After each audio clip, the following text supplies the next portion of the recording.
पात्रता की साधना अथवा योग्यता अर्जित कर लेना और साधन के अनुकूल अपने जीवन को ये साधन बना लेना,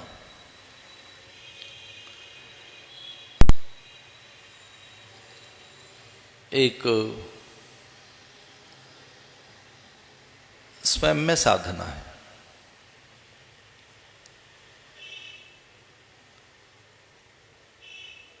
इसलिए अधिकारी हो जाना और अधिकारी होकर फिर साधन करना, ऐसे में साधन और साधना दोनों सुगम हो जाते हैं। जो असाध्यता है, दुसाध्यता है, दुर्लभता है, अप्राप्यता सी है,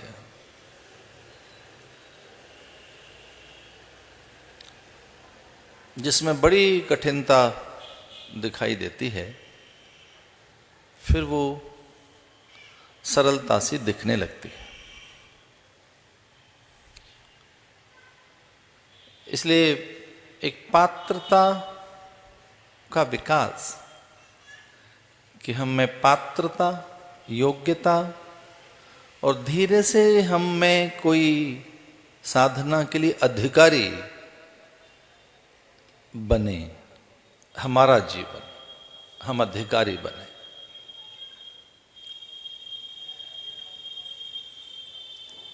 तो जो साधन चतुष्टय है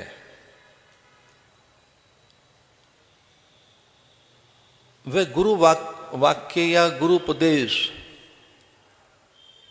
उनके वचनामृत, उनके श्रीमुख से श्रुति या उनके वाक् धारा, और ऐसा भी कहा है कि सत्पुरुषों के वचन तो आप्त वचन होते हैं। जो आप्त काम सत्पुरुष हैं उनके वचन आप्त वचन होते हैं। वे प्राय वेद वचन ही होते हैं। उनके वचन कल्याणक होते हैं, भवतारक होते हैं। उनका कोई और फल नहीं, वे वचन मोक्ष कारक और आनंद कारक होते हैं। उन्हें तारक ही कहा जा सकता है। तो ऐसे आप्त वचन, श्रुति, उनकी वाक् धारा, उनके अनुभव, उनका अध्ययन जब उपदेश के रूप में जब साधक को प्राप्त होता है, तब साधक अधिकारी है तो लाभान्वित होता है, अधिकारी नहीं है तब वो लाभान्वित नहीं हो पाता। हाँ, कृपा की बात अलग है। एक बड़ा अनुग्रह हो, ईश अनुग्रह, देव अनुग्रह, भगवत कृपा हो बड़ी, वो एक अलग बात है। कि बड़ी कृपा हो तो फिर कालिदास बनता है उस कृपा से। तो पर फिर हर कोई कालिदास नहीं बन पाता। अधिकारी बनने की भी एक साधना है। ये ठीक वैसे ही है जैसे मैंने अनेक बार ये इस तरह से कहा है कि जैसे भूमि योग्य हो तब किसान बीज डालता है, ऋतु की अनुकूलता देखकर, और फिर वह भूमि को तैयार करता है। भूमि यद्यपि बहुत उर्वरा संपन्न हो सकती है, भूमि की उर्वरा, ऋतु की अनुकूलता, किसान का उद्यम, बीज का उन्नत कोटि का होना, ये सब बहुत अच्छी बात है। पर भूमि का तैयार न होना उस प्रकार से, ये भिन्न बात है।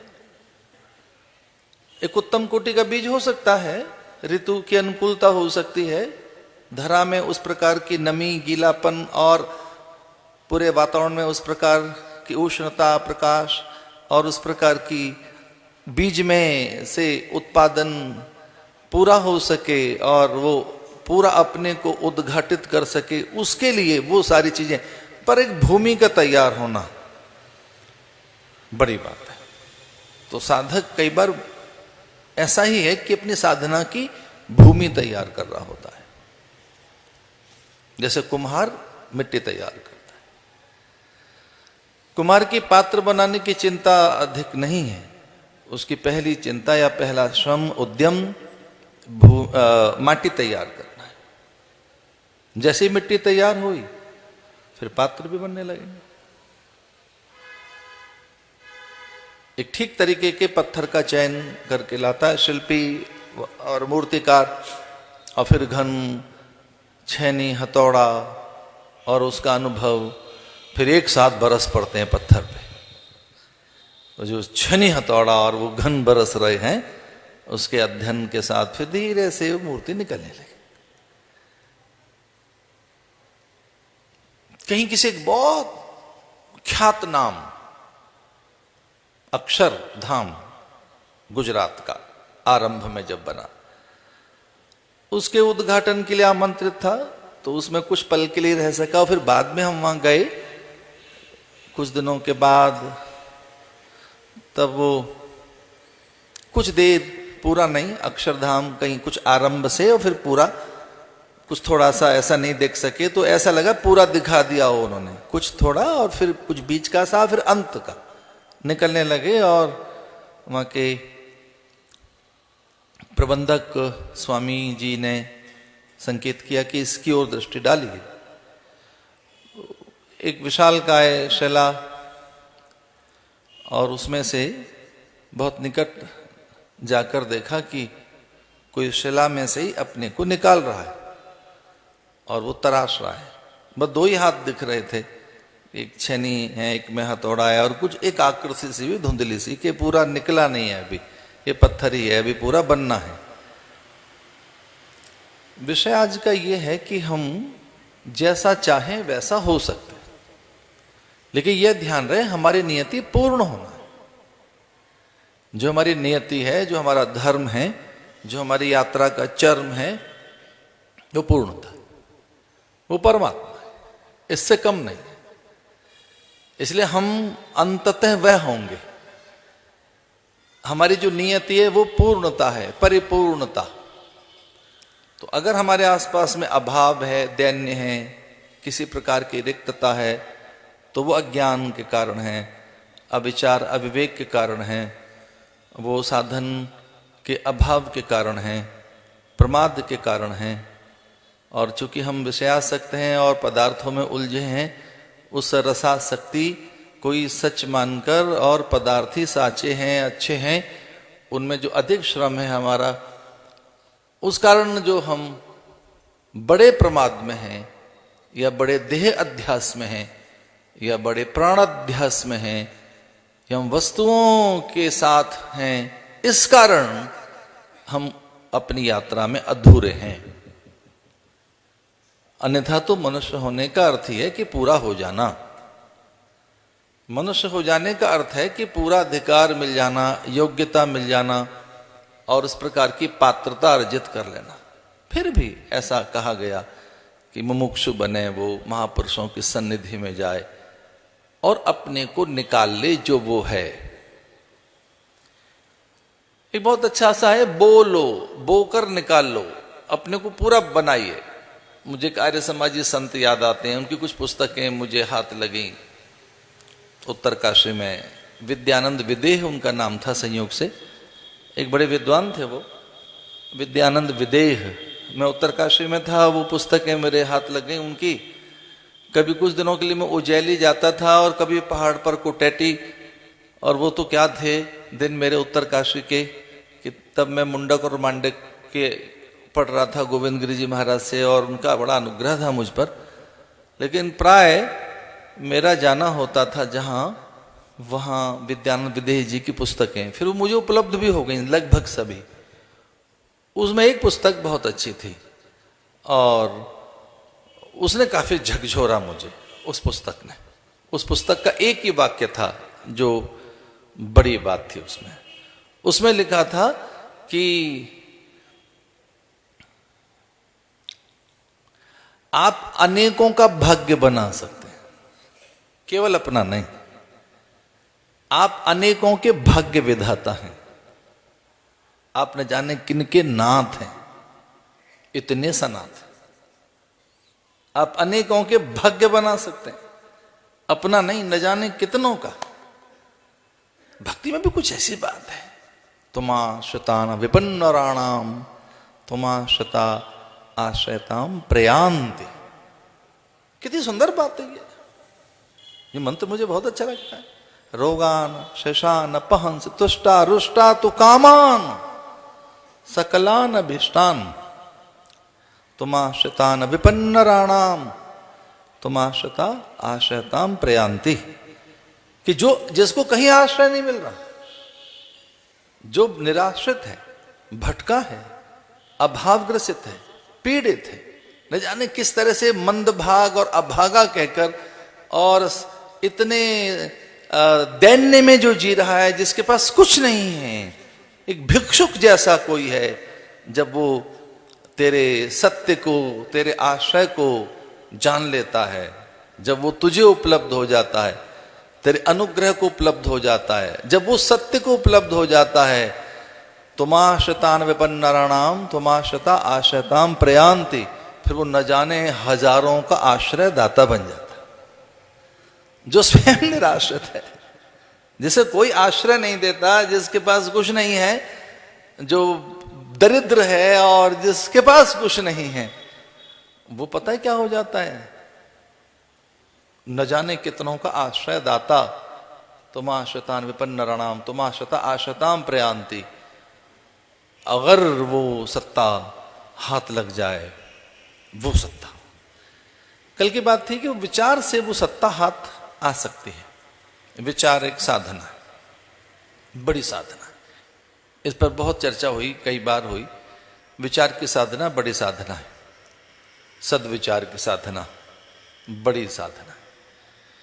विचार सागर में ये कुछ संकेत है ऐसा कि विचार मित्र भी है, शत्रु भी है, सजातीय विचार, ऐसे विचार जो स्वभाव की ओर लाए, वो विचार जो हेयता से मुक्त करें, जिनमें उपादेयता है, कुछ ऐसे विचार जो आप में स्थिरता ले आए। दो चीजें देखो हर पल हो रही हैं, एक है ग्रहण, दूसरी है त्याग। दो चीजें हर पल हो रही हैं, एक है हेयता, दूसरी उपादेयता। कोई चीज बेकार लगती है और कोई चीज अच्छी लगती है, या कुछ हेय है, उपादेय है। तो जो सही है उस पर ही ध्यान जाए। एक बड़ी मनोवैज्ञानिक बात बता रहा हूं, थोड़ा इस पर ध्यान दीजिए। अनुकूलताओं के संग्रह संचय में इतना श्रम नहीं करना पड़ता जितना प्रतिकूलताओं के परिहार में चेतना थक रही है। दुख धकेलने में जितनी हमारी साधना है कि दुखी ना हो जाए, कष्ट ना आए हमारे पास, दैन्य ना आए, अभागापन ना आए, अनिष्ट न हो, अमंगल न हो, सब कुछ ठीक ठाक रहे और सब अच्छा अच्छा रहे हमारा, तो प्रतिकूलता के परिहार में जितना श्रम है उतना अनुकूलताओं के संचय में नहीं है। अनुकूलताएं तो उपलब्ध हैं ही, हम तो अधिक श्रम इस बात में कर रहे हैं कि प्रतिकूलताएं ना आए।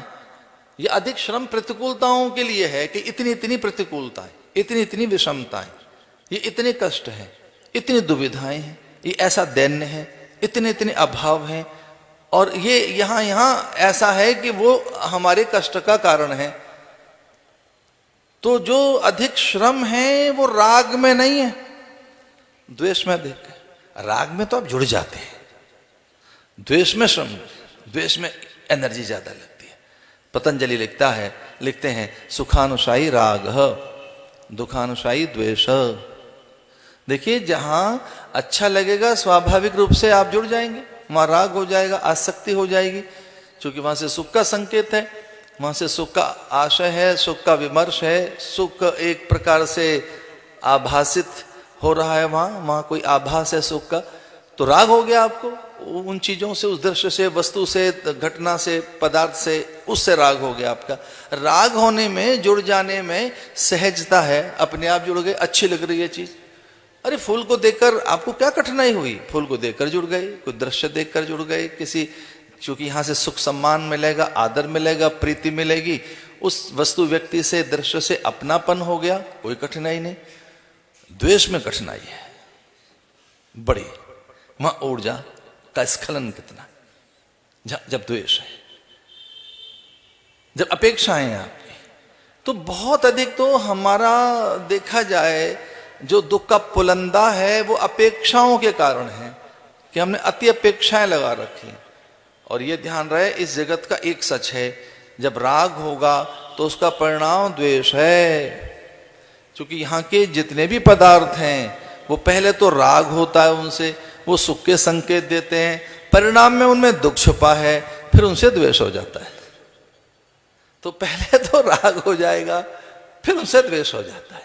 द्वेष न भी हो तो दूरी हो जाएगी, दूरी न भी हो तो वो उतने सुख और सम्मान के कारक नहीं दिखते, वो व्यर्थ से दिखते हैं। वही मैंने 2 बार याद किया, उनको पता नहीं क्यों, आज मैं फिर तीसरी बात याद कर रहा हूं कि सुरथ और समाधि नाम का जो वैश्य है, राजा सुरथ और समाधि नाम का वैश्य, जरा कथा पढ़कर तो देखो है क्या। वो किसी और से पीड़ित नहीं है, अपनों से, अपनी सत्ता से, अपने सम्मान से, जो उन्हें आदर मिला, जो उनके पास अनुकूलताएं थी, उनके पास गहने जेवरात थे, नौकर चाकर और परिचारिकाएं, उनके पास में खूब चीजें, कितनी चीजें, बहुत अधिक। यमराज से वर मांगते हुए सत्य सावित्री ने कहा कि ठीक है, ये जो दूसरा वर मैं जो मांगती हूँ यम आपसे, वो ये है मेरा वर कि जो मेरे सास ससुर हैं वो बहुत चिंतित रहते हैं, वो बीत गए के प्रति बड़े चिंतित हैं, जो खो गया है उनका राजपाट, जो उनका सम्मान खो गया है, वो बहुत चिंतित रहते हैं बीत गए के प्रति। तो जरा उनको वो अनुकूलताएं हों, और न भी हो अनुकूलता, उनका चित्त प्रसन्न हो, उनकी आसक्ति वहां से हट जाए, उनकी आसक्ति पूर्व में न रहे, उनकी आसक्ति पूर्व के सम्मान में उनकी आसक्ति है, बहुत भोगा है जो, उसमें उनकी आसक्ति। तो हो सके तो उनको इतना ज्ञान मिले, वो अपनी आसक्ति से मुक्त हों, उनको उस तरह की एक ज्ञान में एक ऐसी सामर्थ्य प्राप्त हो जाए कि वो पूर्व को, जो भूत है, उससे विचलित न हो। और मेरा पिता भी, चूंकि उसकी संतान नहीं है, तो उनको संतान का सुख मिले या संतान जैसा सुख उन्हें मिले। भागवत में जब हमारी कथा पहुंच जाती है 10वें स्कंध में, तो फिर एक बात कहना मैं कभी नहीं भूलता कि सारे ब्रजवासियों को एक अनुभव हुआ सम्मान का, सुंदरता का, आनंद का, सुख का और संपन्नता का अनुभव एक जैसा। तत् आरभ्य नंद से ब्रज सर्व समृद्धिवान।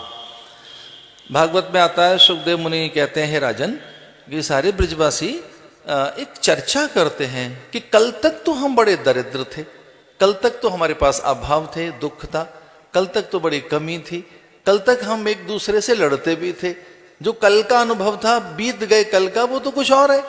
हमें कितनी दूरियां थी और अभाव थे, दुख था, चीजें बहुत कम थी, और हाँ कुछ और प्राणी थे हम।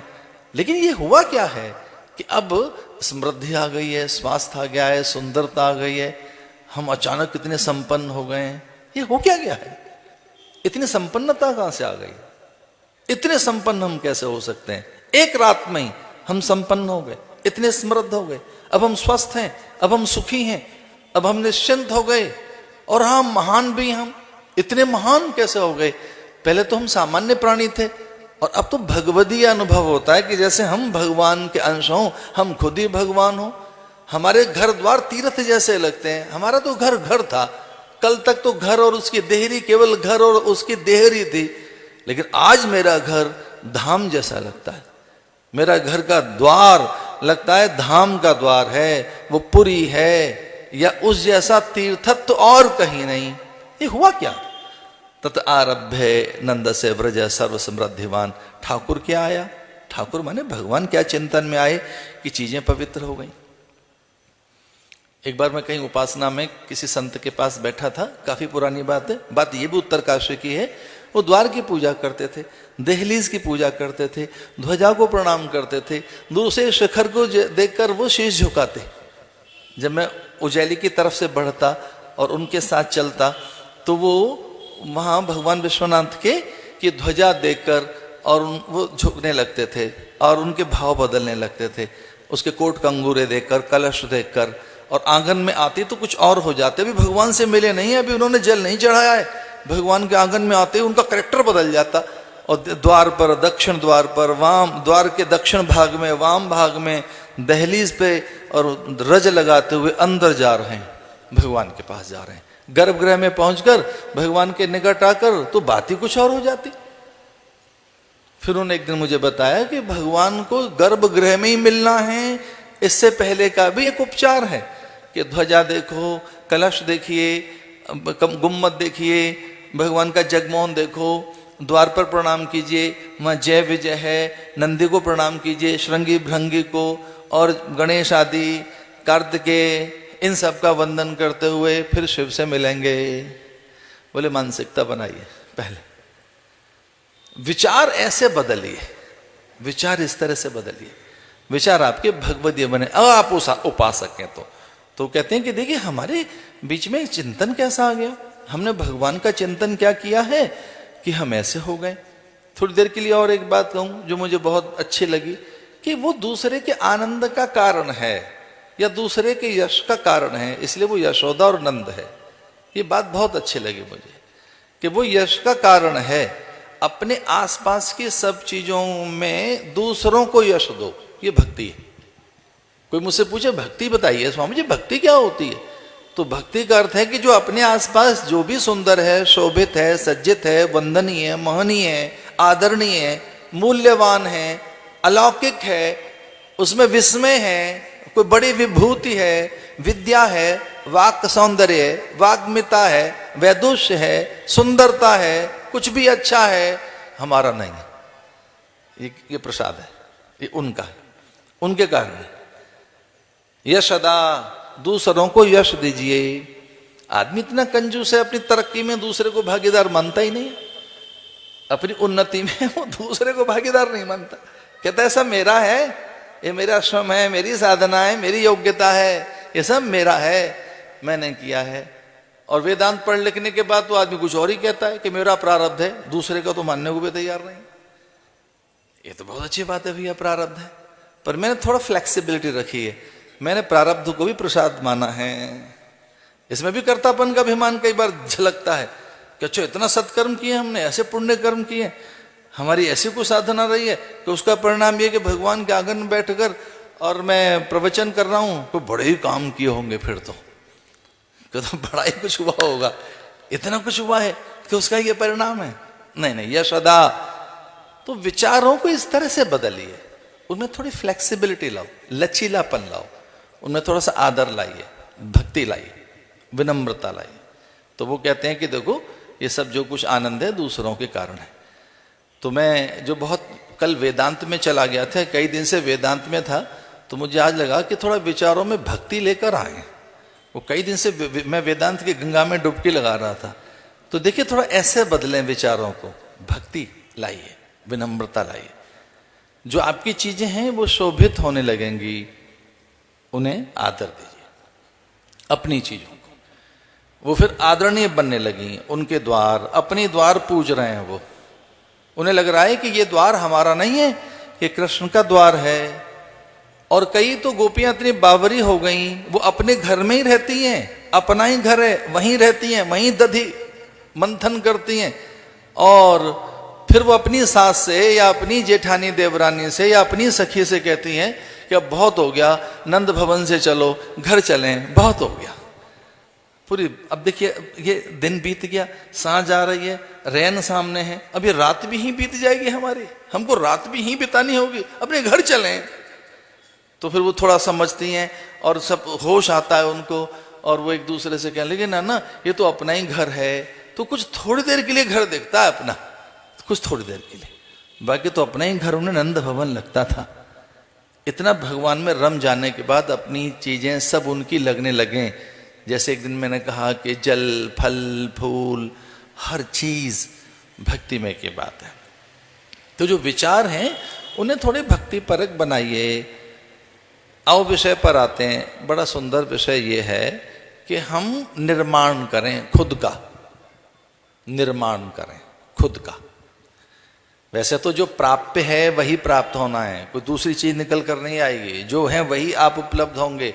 हाँ, पर आवरण भंग करने का मतलब है निर्माण करें। एक शब्द बड़ा अच्छा लगता है मुझे, और वो है आत्मनिर्माण, जैसे आत्म विकास। ये शब्द है जो सुधार से शुरू होते हैं, सुधार से, जो निरीक्षण से शुरू होते हैं। उपासना में एक शब्द है निरीक्षय, उसके लिए कुछ मुद्राएं भी हैं कि जो कुछ कर रहे हो पहले उसका निरीक्षण कर लो एक बार, कि ये सब चीजें ठीक है ना, उसका निरीक्षण कर लो। निरीक्षण, एक बार निरीक्षण कर लीजिए। तो एक शब्द है आत्मनिरीक्षण।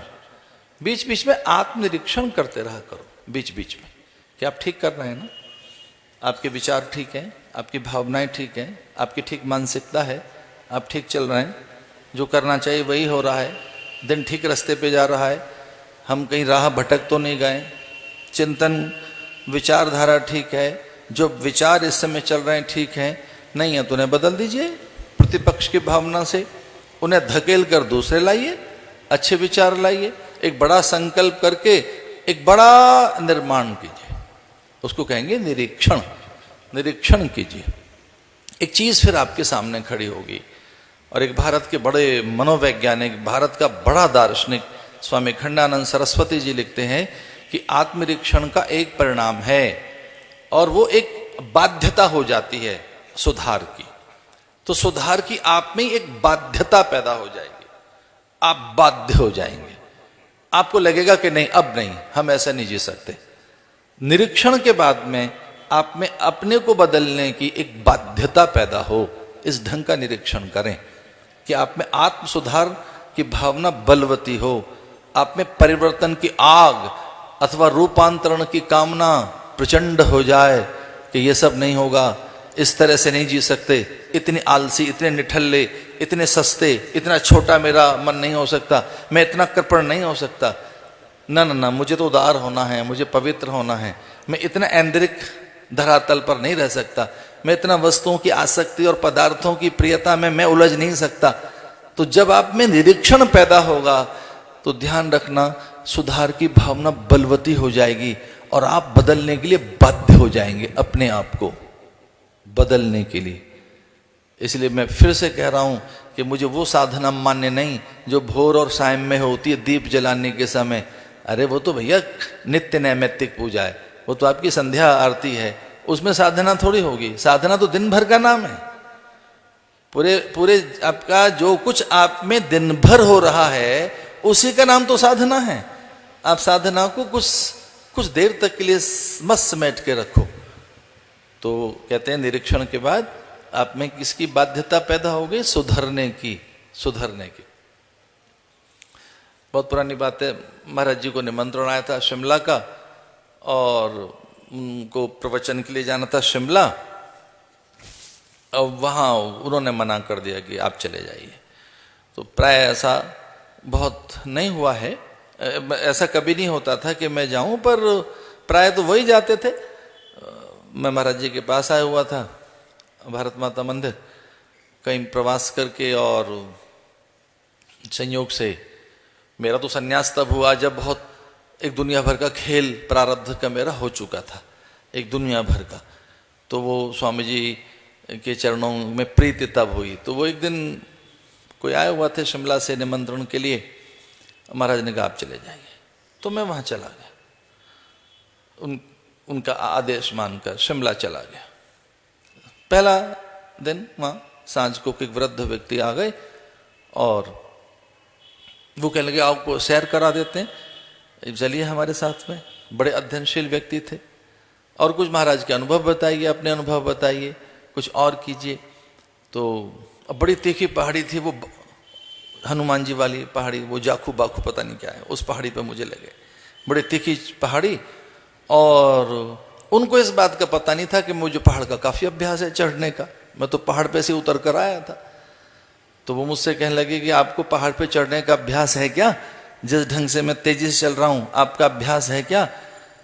तो मेरे मुंह से निकल गया कि पहाड़ पे चढ़ने का तो अभ्यास है, पर अभी मेरा मन के पहाड़ पर चढ़ने का अभ्यास नहीं बना है।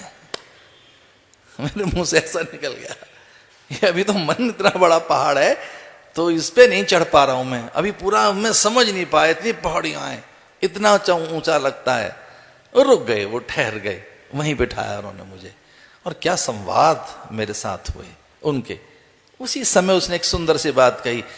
ऐसा हम कहें कि लाल कपड़े पहनने वाला आदमी ज्ञानी होता है और सामान्य गृहस्थ को कोई अध्ययन अनुभव और स्वाध्याय नहीं है, ऐसा नहीं है। बड़ी मजेदार बात उन्होंने कही। उन्होंने कहा मन वो तो होता ही नहीं है, सोचोगे तो होता है, नहीं तो होता ही नहीं। मन तो सोचने के कारण है। अच्छा, आपने अभी रखा हुआ है उसे अपने पास, मन अभी आपके पास है, वो तो सोचने के कारण है।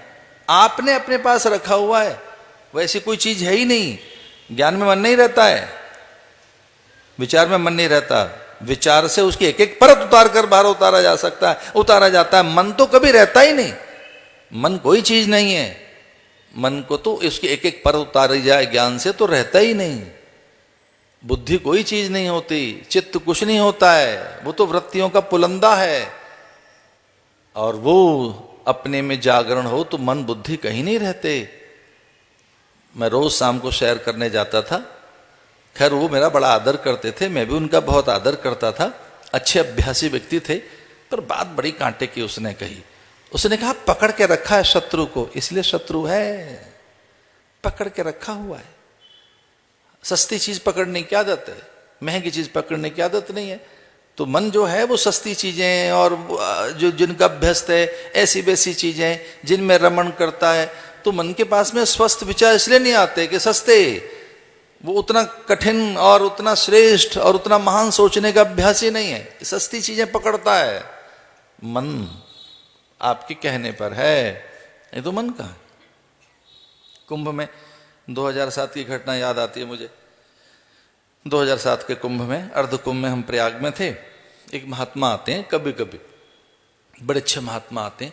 2001 के कुंभ में भी आए थे वो, 98 के कुंभ में भी मुझे मिले थे।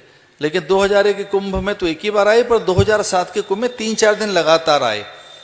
इत्र की शीशी लेकर आते थे वो, और बस वो इत्र लगाकर चले जाते थे। बड़े वेदांती महात्मा है, बड़े ज्ञानवान महात्मा है। तो किसी ने मुझे कहा था कि एक ये संत है, जरा इससे चर्चा कर लेना। मेरे मुंह से एक बात निकल गई, बड़े सामान्य सी बात, और वो अच्छा हुआ कि संत के सामने निकले, वो बहुत ही अच्छा हो गया। तो वो ऐसे समय आए थे, कोई बहुत बड़ा उत्सव होने वाला था। कुछ देर के बाद संतों की पंक्ति और वो भिक्षा ले रहे थे। कुछ अलग अलग तरीके का उस दिन आयोजन होना था, और शिविर में बड़ी चहल पहल सी थी और बड़ा अच्छा लग रहा था। कुछ अलग अलग प्रकार के उत्सव थे भगवान के निमित्त। तो संत मेरे पास आए और मेरे मुंह से निकल गया, महाराज आपकी कृपा है और हमें अभिमान ना आने पाए।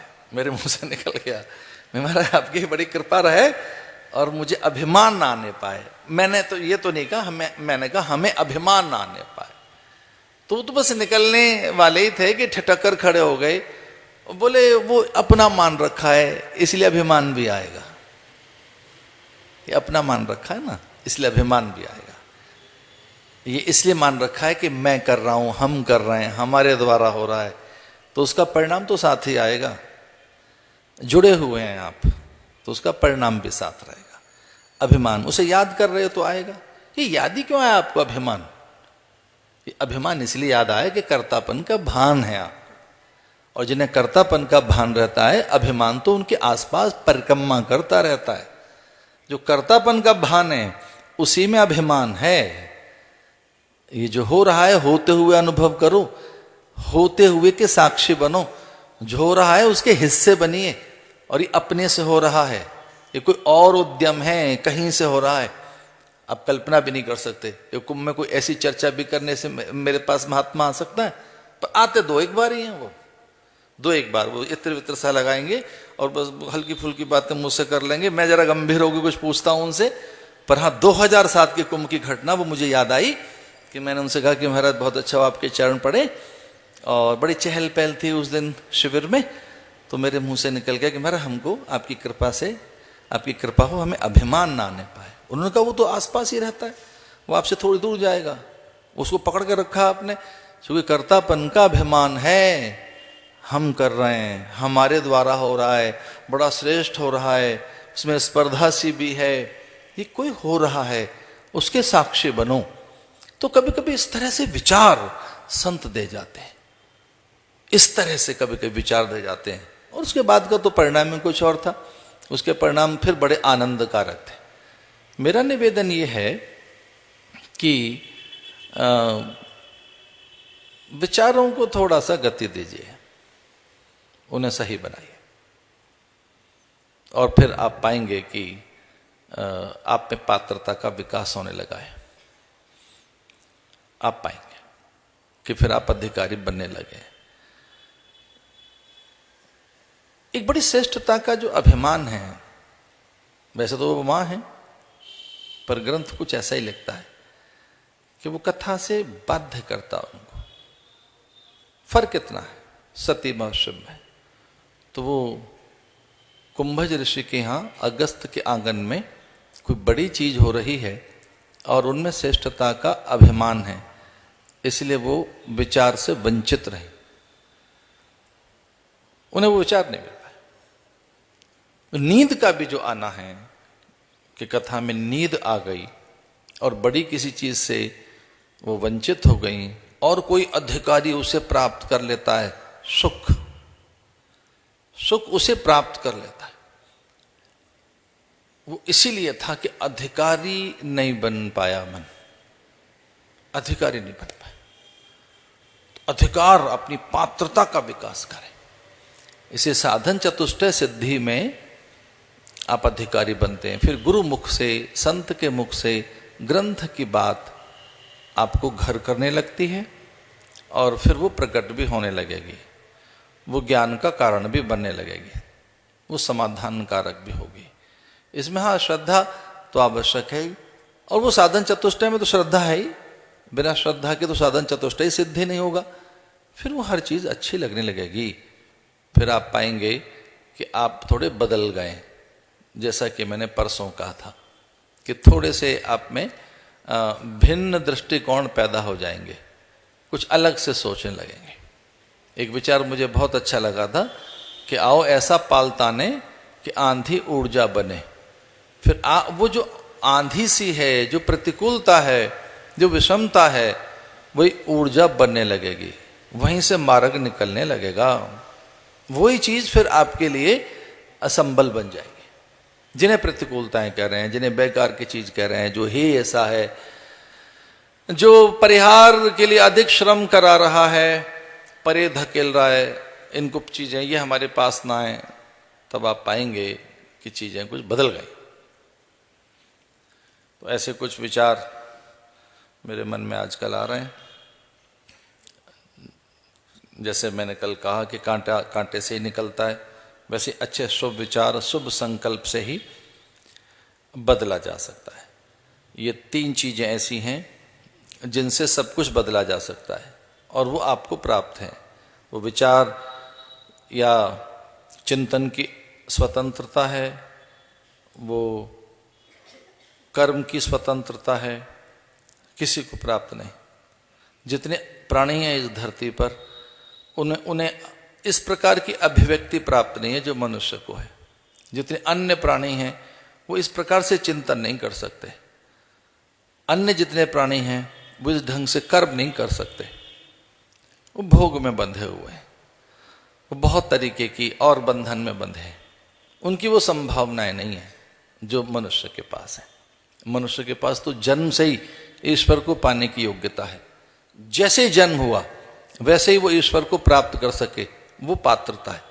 बस उसका वो विकास कर ले, वो उसका विकास कर ले। ये 2 चीजें बड़ी हैं, इनके पंख लगाकर यही साधन ऐसे हैं कि आपको पार लगा देंगे। कर्म की स्वतंत्रता कि शुभ कर्म आपके द्वारा होता रहे, और शुभ विचार तन में मना शुभ संकल्प मस्तु, एक पवित्र संकल्प और सत्कर्म संलग्नता, जो शुभ कर्म प्रीति है वो पार कर देगी। 2 चीजें हैं जिनसे आप पात्र बन जाएंगे, और चीजें आपको प्राप्त होंगी, वो जो प्राप्तव्य है आपका। वो मोहिनी एकादशी का दिन है आज, वैशाख शुक्ल पक्ष में को थोड़ी सी ऐसे दिवस में उत्तप्तता रहती है, लेकिन जैसे जैसे सांझ आती है, दिन ढलता है, मौसम ठीक होता जाता है और बहुत ही अच्छा सा लगता है सांझ के समय आंगन में बैठना। मैं चंदा को प्रणाम करके लौटता हूँ। ये दिन कुछ ऐसे हैं कि सांझ ढलते ही चांद दिख जाता है मुझे, और फिर उसे प्रणाम करके गौओं के निकट कुछ देर खड़ा होकर फिर आपके पास आता हूँ। बड़ा अच्छा लगता है आंगन में भक्तों का बैठना इस ढंग से, और मेरा विचार गंगा में स्नान करना आपके साथ। तो इस गर्मी में भी आप यहाँ कुछ आनंद ले रहे हैं, ये आपका साधकपन है।